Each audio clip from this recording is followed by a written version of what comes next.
নমস্কার বন্ধুরা, শঙ্করী কিচেনে সকলকে স্বাগত। আজ বাঁধাকপি দিয়ে একটা নতুন ধরনের রেসিপি আপনাদের সাথে শেয়ার করব, যেটা কি না রুটি, লুচি, পরোটা এগুলোর সাথে খুব ভালো লাগবে। এছাড়া এটা একটা চটপটা খাবার, আপনারা শুধু মুখেও খেতে পারেন। এই রেসিপিটার জন্য বাঁধাকপির পাতাগুলোকে আমি আলাদা করে নিয়েছি, একটু বড় বড় পাতা নিয়েছি। এবার বাঁধাকপি পাতার মধ্যে যে মোটা অংশটা থাকে সেই অংশটাকে কেটে আমি বাদ দিয়ে দেবো। এই কাজটা অবশ্যই করবেন। এখানে মোটামুটি আমি মাঝারি আকারে কয়েকটা পাতা নিয়েছি। আজকে রেসিপিটা দেখার পর আপনাদের যদি ভালো লাগে তাহলে অবশ্যই একটা লাইক, শেয়ার ও কমেন্ট করবেন। বেল আইকন সমেত আমার চ্যানেলটা সাবস্ক্রাইব করে আমার পাশে থাকবেন। বেল আইকনটা ক্লিক করা থাকলে আমার যে কোনো রেসিপি বা আমি যাই আপলোড করি না কেন সবার আগে নোটিফিকেশন আপনার কাছেই পৌঁছে যাবে। এই রান্নাটাতে আমি কিছু পরিমাণ ধনেপাতা ব্যবহার করব, তাই তাকে কুচি করে নিয়েছি। রান্নাতে আমি সস ব্যবহার করব। টমেটো সস আমি 2 চা চামচ নিয়েছি, সঙ্গে নিয়েছি শেজওয়ান সস, এটাও 2 চা চামচ নিয়েছি।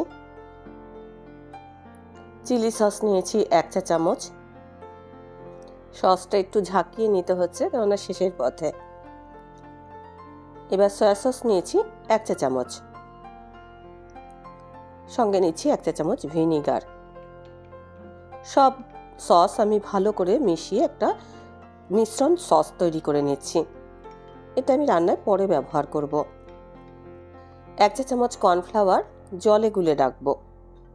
কিছু কাজ সেরে রাখলে তাহলে রান্নাটা করতে খুব বেশি সময় লাগবে না।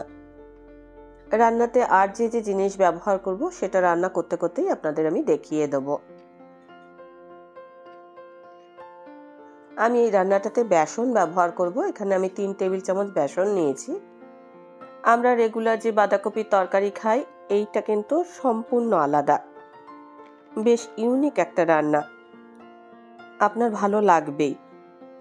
আমি যে ধনেপাতা কুচি করে রেখেছিলাম তার থেকে অর্ধেকটা পরিমাণ আমি বেসনের মধ্যে দিয়ে দিলাম। সঙ্গে দিচ্ছি স্বাদ মতো নুন। নুনের পরিমাণ এখানে অল্প করে ব্যবহার করবেন। এবার দিয়ে দিচ্ছি 1/2 চা চামচ গোলমরিচের গুঁড়ো।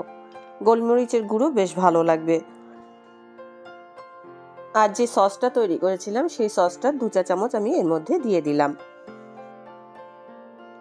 সব উপকরণ আমি ভালো করে মিশিয়ে নেব।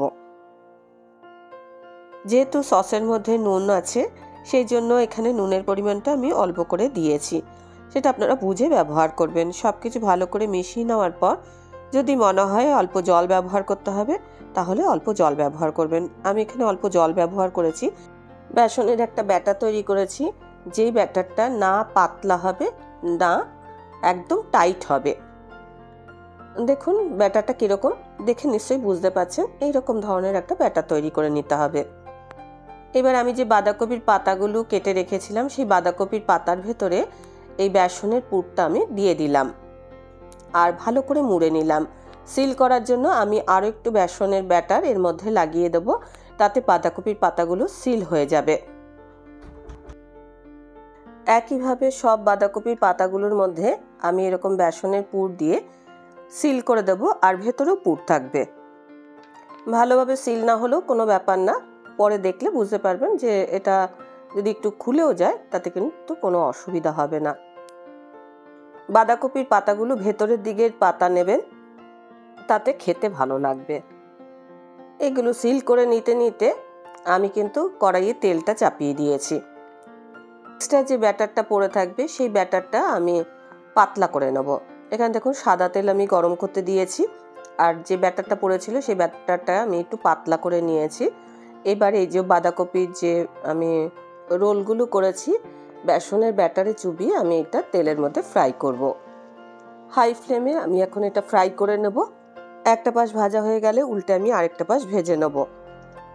এই রান্নাটা আমি সাদা তেলে করেছি, আর আমি যে পরিমাণ উপকরণ নিয়েছি তাতে 2 বার লাগবে এটাকে ভাজতে। একটা পাশ ভাজা হয়ে গেছে, এবার আমি উল্টেও আরেকটা পাশ ভেজে নেব। ভাজতে ভাজতে দেখবেন সুন্দর একটা কালার আসছে। যখন এরকম সুন্দর কালার আসবে তখন বুঝবেন যে এগুলো ভাজা হয়ে গেছে। এগুলো ভাজা হয়ে গেলে অন্য একটা পাত্রে তুলে রেখে দেবেন। একইভাবে সবগুলোকে আমি ভেজে নেব। এইভাবেও আপনারা খেতে পারেন। গরম গরম যদি আপনারা এইভাবে পরিবেশন করেন তাতেও খেতে ভালো লাগবে।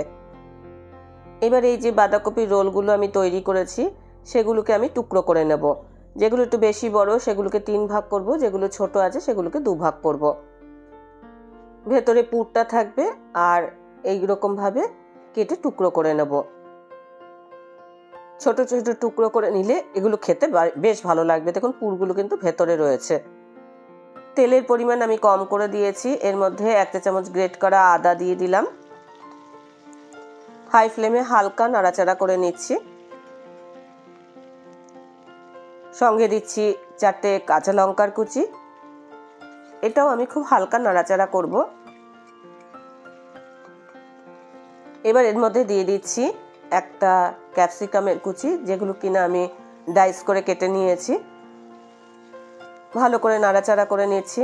আর এর মধ্যে আপনারা পেঁয়াজ রসুন ব্যবহার করতে পারেন। আমি এখানে পেঁয়াজ রসুন দিইনি, তবে পেঁয়াজ রসুনও আপনারা দিতে পারেন। এবার যে সসটা তৈরি করে রেখেছিলাম সেই সসটা দিয়ে দিলাম। ভালো করে মিশিয়ে নিচ্ছি। 2-1 মিনিট হাই ফ্লেমে আমি এটা কষিয়ে নেব। এবার দিয়ে দিচ্ছি জলে গোলা কর্নফ্লাওয়ার। কর্নফ্লাওয়ার দিয়ে আমি হালকা নাড়াচাড়া করে নেব। দেখবেন এটা বেশ থকথকে মতো হয়ে গেছে। এবার আমি এটাকে জল দিয়ে পাতলা করে নেব। যে বাটিতে সস গুলেছিলাম সেই বাটিতে কিছু পরিমাণ সস লেগেছিল, সেই সসটাও আমি এর মধ্যে দিয়ে দিলাম। ভালো করে ফুটিয়ে নেব। স্বাদ মতো নুন দিয়ে দিলাম আর দিয়ে দিচ্ছি স্বাদ মতো চিনি। হাই ফ্লেমে ভালো করে ফুটিয়ে নেব। দেখুন এটা বেশ গাঢ় গাঢ় হয়ে গেছে। এবার এক এক করে আমি বাঁধাকপির যে রোলগুলো করে রেখেছিলাম সেই বাঁধাকপির রোলগুলো আমি এর মধ্যে দিয়ে দিলাম।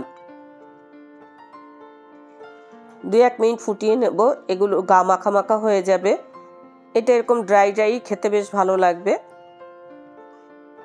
2-1 মিনিট ফোটালেই কিন্তু এর ভেতরে রসটাও ঢুকবে আর বাঁধাকপিটাও সফট হয়ে যাবে। এটা মুখরোচক বেশ চটপটা খেতে লাগবে। এরকম অবস্থায় আমি গ্যাসের ফ্লেমটা কম করে দেবো আর একেবারে শেষে আমি এর মধ্যে কিছু পরিমাণে ধনেপাতার কুচি ছড়িয়ে দেবো। রেডি হয়ে গেল ক্যাবেজ রোল। গরম গরম রুটি, লুচি, পরোটা কিংবা ফ্রাইড রাইসের সাথে এটা সার্ভ করতে পারেন। খেতে খুব ভালো লাগবে। রেসিপিটা ভালো লাগলে অবশ্যই একটা লাইক দেবেন, প্রচুর প্রচুর শেয়ার করবেন। চ্যানেলটা ভালো লাগলে অবশ্যই সাবস্ক্রাইব করে নেবেন। আজকের রেসিপি এই পর্যন্ত। দেখা হবে নতুন কোনো রেসিপি নিয়ে নতুন কোনো এপিসোডে।